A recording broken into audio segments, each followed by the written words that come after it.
¿Qué tal, alumnas y alumnos? Esperamos que estén muy bien y sigan con mucho ánimo para aprender. En esta ocasión, veremos un programa correspondiente a la asignatura de Historia, segundo grado. Nos da mucho gusto que continúen acompañándonos en las emisiones de Aprende en Casa. De este modo, cuando regresen a la escuela se darán cuenta que han aprovechado su tiempo y que saben cosas nuevas. Preparen papel y lápiz para que anoten las ideas principales que vayan identificando, así como las dudas que les surjan. Al final de cada transmisión podrán incorporar estos apuntes a su carpeta de experiencias para presentarla a sus docentes, compañeras y compañeros cuando llegue el momento de regresar a sus planteles escolares.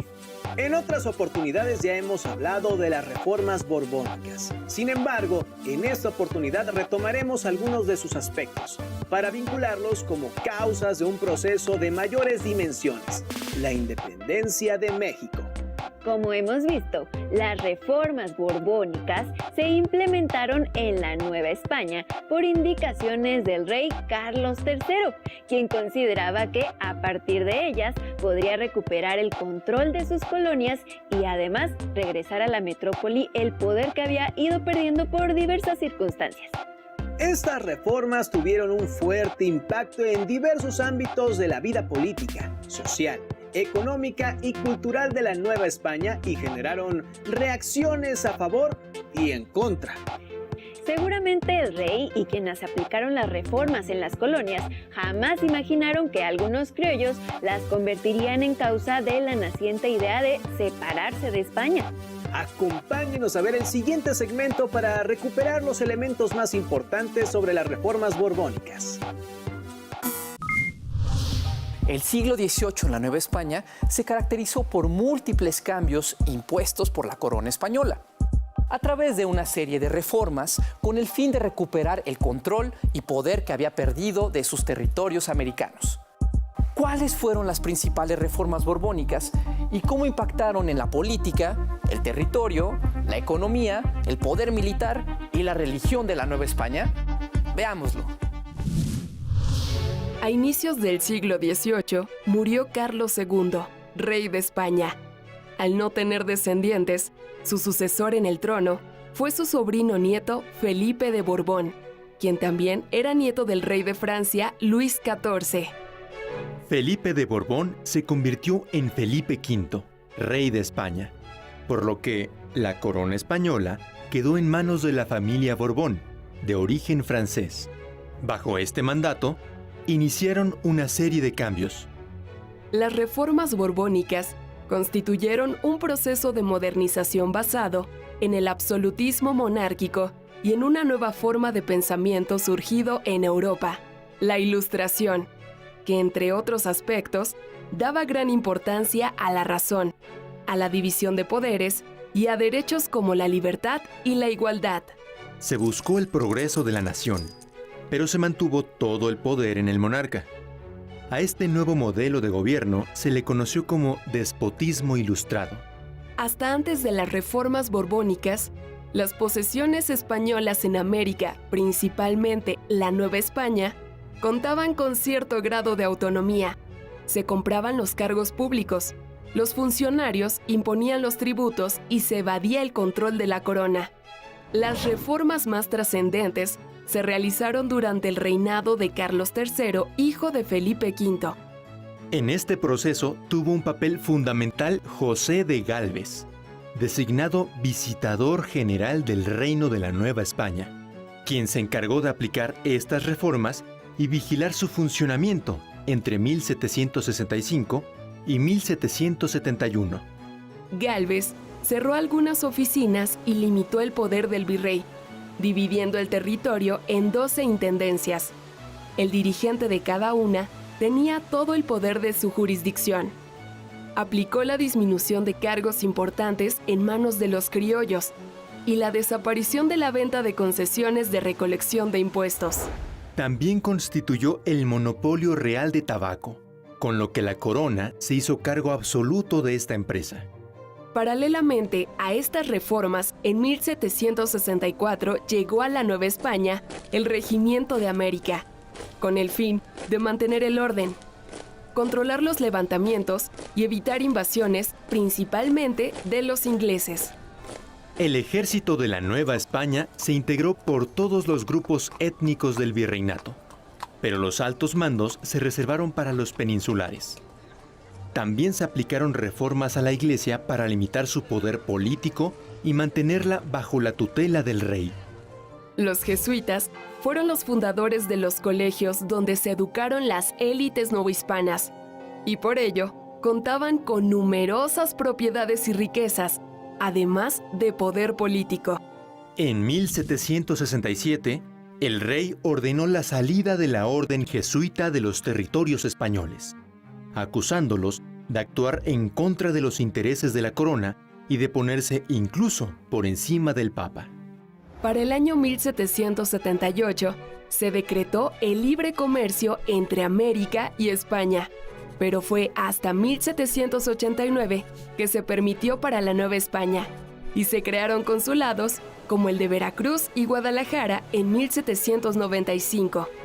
Por otra parte, las reformas borbónicas, influenciadas por las ideas ilustradas, buscaron alcanzar el progreso a través de la razón, la educación y el conocimiento, promoviendo las bellas artes y las ciencias. Así nacieron el Palacio de Minería en la Ciudad de México, el Real Colegio de Cirugía, la Real Academia de San Carlos y el Colegio de Minería, entre otros. Finalmente, la inclusión de las ideas ilustradas dio paso al surgimiento de un sentimiento de unión criollo y a la búsqueda por reivindicar sus derechos políticos. Las reformas borbónicas tuvieron múltiples consecuencias, como la tensión que suscitaron entre los españoles peninsulares y los criollos, excluidos de los cargos políticos más importantes. ¿Qué otras repercusiones tuvieron las reformas borbónicas en la sociedad novohispana? ¿Qué les ha parecido esta información? De seguro ya sabían muchas cosas, sin embargo pudieron recuperar datos importantes. Por ejemplo, que a principios del siglo XVIII hubo un cambio en la dinastía española, dado que la familia Habsburgo dejó el poder y los Borbón ocuparon ese lugar. También vimos que la Ilustración provocó algunas modificaciones en las formas de gobernar de los monarcas españoles. Sin embargo, las ideas de libertad e igualdad tuvieron un efecto muy fuerte en la sociedad novohispana. Con este video recordamos además que las reformas borbónicas permitieron la creación de un ejército en Nueva España y la fundación de academias como la de Bellas Artes, el Colegio de Minería y la Academia de San Carlos, entre otras. Sin embargo, también implicaron retirar de algunos cargos públicos a los criollos, así como la expulsión de los jesuitas. Este tipo de acciones generaron un sentimiento de unión entre los criollos que cuestionó la relación con España. Observemos el video que les presentaremos enseguida para conocer algunas otras circunstancias que ocurrieron en España y Nueva España, después de la aplicación de las reformas borbónicas. Nueva España comenzó el siglo XIX sumida en una crisis económica, política y social sin precedentes en la colonia. En 1808, tras la invasión francesa a España, se sucedieron diversos hechos que marcaron la decadencia del periodo colonial y, a un tiempo, el inicio de la Guerra de Independencia. Mientras en España se libraban diversas batallas donde los españoles peleaban contra los franceses por recobrar su independencia, en Nueva España crecía la inconformidad social por diversas causas.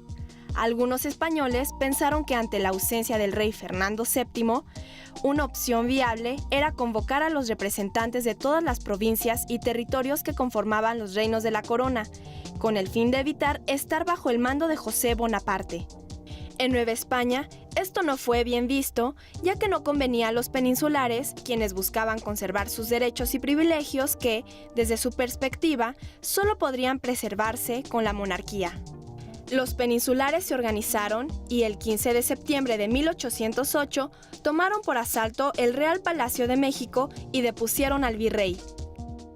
El mundo de aquella época era de transformaciones decisivas, tan decisivas que incluso muchos de los cambios propuestos en aquel momento siguen vigentes aún el día de hoy. La Revolución Francesa, las propuestas libertarias, el nacionalismo, dado en el segundo país en dimensiones demográficas de Europa. Las ideas de cambio estaban por todos lados. Un mundo además también de guerras.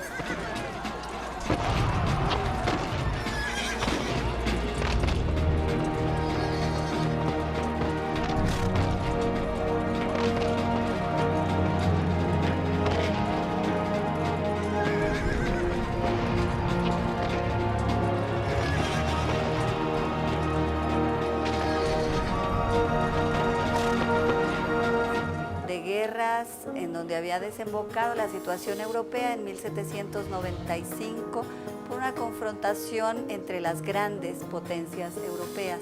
Los ingleses, por un lado, con su capitalismo avanzado, industrial, con el dominio de los mares, alcanzando a todos lados, y el reto para las otras dos grandes potencias, porque hay que entender que España era también una gran potencia, la tercera potencia europea a esas alturas, que aliada con Francia, desde que los Borbones eran la misma casa gobernante, pues habían hecho este pacto de familia importante. Entonces, en este mundo de guerra, en donde España y Francia se enfrentan a los ingleses, la guerra prácticamente es ininterrumpida desde 1795. Es una confrontación que aísla a España frente a sus colonias, que la aleja de los mares y que tenía todas las de perder. Como se dijo alguna vez, la guerra era ganancia para los ingleses, en tanto que a España no le convenía seguir en esa guerra. Por lo tanto, está en una confrontación a todas luces difícil y en un mundo de grandes transformaciones, en donde el riesgo mayor, además, es la pérdida de sus colonias, que están amenazadas constantemente por la propia expansión y avance del capitalismo, del mundo, de la política, que la reta a transformarse también como potencia. Francia y España fueron aliadas en la mayoría de las guerras europeas antes del siglo XIX, pero esta alianza terminó súbitamente cuando Francia invadió España en 1808. Tras recibir la corona española de manos de Carlos IV, Napoleón Bonaparte dijo: «Españoles, acordaos de lo que han sido vuestros padres, y mirad a lo que habéis llegado. No es vuestra la culpa, sino del mal gobierno que os regía. Yo quiero que mi memoria llegue hasta vuestros últimos nietos y que exclamen: ¡es el regenerador de nuestra patria!». Las abdicaciones de Bayona han pasado a la historia como la única vez que un monarca perdió el trono a manos de una nación amiga. Los criollos del mundo hispánico, por extraño que pudiera parecernos, realmente eran parte de la monarquía, y la ofensa grave de ver vulnerado a la propia metrópoli, de ver la caída de la monarquía y la tiranía napoleónica, los ejércitos napoleónicos en la península, como lo hemos visto, y las sesiones de Bayona, pues se apuran a ofrecer su lealtad al monarca. Entonces el nombre de Fernando VII se equipara con el deseado, el bien amado, el gran personaje al cual hay que tenerle lealtad si queremos preservar la unidad del mundo hispánico, la unidad de la monarquía. Y esto es lo que ocurre en el primer momento, aunque efectivamente pues el rey no está. Y esto quiere decir que hay un vacío de poder, hay una acefalía de la corona, y al haber esta acefalía, ¿quién va a ser quien lleve la cabeza y en quién va a residir la soberanía? Este acontecimiento no tenía precedentes en Europa, y no era esperado. Una coyuntura de esta naturaleza, un vacío de esta especie que de pronto permitía pensar en autogobernarse, es algo que ni aún los criollos que tuvieran ideas más avanzadas se habían imaginado. Es un momento de sorpresa, de estupor, y por supuesto ante la incertidumbre de que las cosas pudieran llegar a ser más graves, porque la ambición de Napoleón pudiera realmente incluso permitirle aspirar a ser dueño a lo mejor de estas Américas, ¿no? Entonces, gran preocupación, gran búsqueda de soluciones, gran efervescencia política, gran incertidumbre. Espontáneamente las poblaciones buscan jurar la figura del rey y preservar la unidad española. Como pudieron apreciar, las reformas borbónicas fueron un elemento más que provocó descontento entre los habitantes de Nueva España. Sin embargo, había muchas otras situaciones alrededor. En esa época, España enfrentó conflictos muy fuertes que generaron que la corona perdiera control y el deterioro de su economía. En tanto que en la Nueva España, la inconformidad entre los criollos cada día era más fuerte. Las ideas de la Ilustración sumaban adeptos y se vislumbraban cambios. Mientras que del otro lado del océano fue la invasión napoleónica a España la que dio la pauta para que los cambios acontecieran. Pongan mucha atención al próximo video para descubrir qué más ocurrió en España y sus colonias a partir de la guerra contra los franceses. La mayoría de los criollos consideraban a José I un usurpador y pedían que volviera a gobernar Fernando VII. Por su parte, a un alto porcentaje de los peninsulares no le importaba quién estuviera al mando de la metrópoli, siempre y cuando se encargara de salvaguardar sus intereses. Se negaban a disminuir sus ganancias comerciales, a abandonar los puestos gubernamentales y administrativos de influencia y a perder sus privilegios. Luchaban por mantener su estatus intacto. Durante los años que se mantuvo la Guerra de Independencia Española, en Nueva España, los grupos criollos y peninsulares fijaron posiciones. Los criollos dieron inicio a las primeras juntas de conspiración contra lo que consideraban el mal gobierno. Es un momento de extraordinaria confusión y de una crisis política desproporcionada. En el virreinato había sentimientos de malestar, había molestia, había una cantidad de cosas, pero un derrumbe de esta naturaleza de la monarquía y una crisis consecuente en donde todos los referentes se habían movido, en donde el antiguo amigo ahora se había vuelto enemigo, Francia se había vuelto el enemigo, en cambio el antiguo enemigo, Inglaterra, ahora era el aliado que los estaba ayudando a salir adelante. El desconcierto es enorme. Los sectores peninsulares, encabezados por un comerciante llamado Gabriel Yermo, a la medianoche del 15 de septiembre darán un golpe de mano para cerrar absolutamente cualquier expectativa de ejercer el gobierno propio y por supuesto que criollos u otras figuras de orden local o por supuesto instituciones cobraran mayor relevancia como los ayuntamientos que tenían una actividad y aspiraciones autónomas de larga data. Entonces, los grupos peninsulares cierran radicalmente la posibilidad de que estas discusiones puedan llegar más lejos y en consecuencia dan un golpe deponiendo al virrey Iturrigaray y poniendo a otro virrey que es Garibay. Durante el tiempo que duró la Guerra de Independencia Española, se constituyeron juntas de conspiración no solo en Nueva España, sino en las principales ciudades americanas. Las juntas empezaron en general reconociendo la autoridad real en la persona de Fernando VII, pero dentro de ellas, algunos criollos pedían una independencia total de España. Las Cortes de Cádiz y la Constitución Liberal de 1812 dieron paso al restablecimiento de la autoridad española y lograron moderar las acciones de los independentistas más radicales de la metrópoli, quienes vieron en esto la posibilidad de un nuevo régimen político. Bueno, estamos hablando de un par de años, ¿no? 1808, 1810, que es una coyuntura decisiva de vacío de poder, de crisis política que se presenta de manera inesperada y que entonces, incluso a los que soñaban con la libertad, con la igualdad, con la emancipación, con la separación plena de España, que no eran muchos, pero incluso para ellos les daba poco tiempo de hacer grandes planes, ¿no? El momento irrumpe y vemos cómo, en primer lugar, se apoya la solidaridad hacia Fernando. Pero cuando sobreviene el golpe de Yermo del 15 de septiembre a la medianoche, se cierran una serie de posibilidades para los grupos criollos y sobre todo para los grupos que en esta coyuntura habían aspirado a un autogobierno, a un autonomismo que era algo bastante genuino a lo largo de todo el imperio, puesto que las expresiones locales a través de los ayuntamientos daban cauce hay inquietudes muy particulares y una vía tradicionalmente empleada. Entonces, bueno, lo que ocurre cuando viene este golpe es que se cierra cualquier diálogo posible, se cierra cualquier vía de acceder a la autonomía de manera más natural, más paulatina, y entonces este pensamiento, estas ideas, estas inquietudes, estos sentires tienen que irse de manera subterránea, de manera conspirativa. No necesariamente para romper con la metrópoli, con la unidad de la monarquía misma, pero para alcanzar espacios de autogobierno.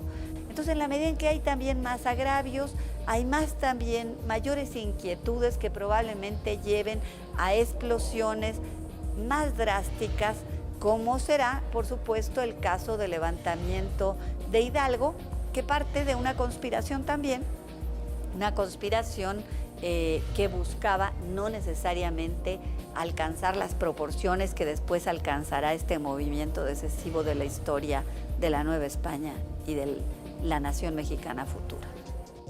La madrugada del 16 de septiembre de 1810 es considerada el punto cronológico con que inicia la Guerra de Independencia. Una vez congregados los parroquianos en torno a la iglesia donde oficiaba Miguel Hidalgo y Costilla, tras dar un emotivo sermón, gritó: ¡Viva la Virgen de Guadalupe! ¡Abajo el mal gobierno! ¡Viva Fernando VII! De acuerdo con la información que recién presenciamos, fueron diversas las causas que dieron inicio a la lucha por la independencia de México. Así es, la guerra en España por liberarse de la invasión francesa produjo que en las colonias se sintiera un vacío de poder al haberse quedado sin el monarca español. En consecuencia, los criollos vieron la posibilidad inicial de ganar autonomía. Sin embargo, los peninsulares solo deseaban conservar sus privilegios, por lo que de manera gradual, los criollos se fueron organizando para buscar la independencia total. Ha llegado el turno de que ustedes desde su casa respondan las siguientes preguntas en relación con el tema que revisamos en esta sesión. Tomen nota.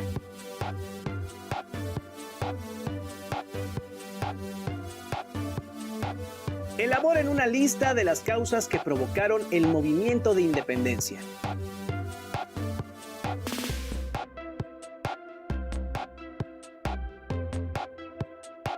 ¿Creen que la lucha que iniciaron los criollos era justa? ¿Por qué?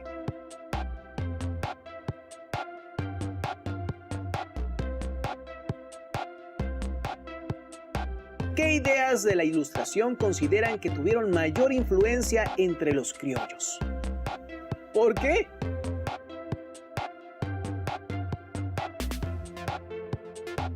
Agreguen a la lista de las causas que provocaron el movimiento de independencia, así como sus respuestas en su carpeta de experiencias, para que puedan compartir su trabajo con su docente cuando vuelvan a clases. Casi es momento de despedirnos, pero no queremos irnos sin sugerirles que lean el libro Diario de la Independencia de Jesús Ávila, donde encontrarán datos muy interesantes sobre esta lucha que, como hemos visto, tuvo diversas causas. Es todo por esta ocasión, pero sigan sintonizando la programación de Aprende en Casa, porque la educación nunca se detiene. ¡Hasta pronto!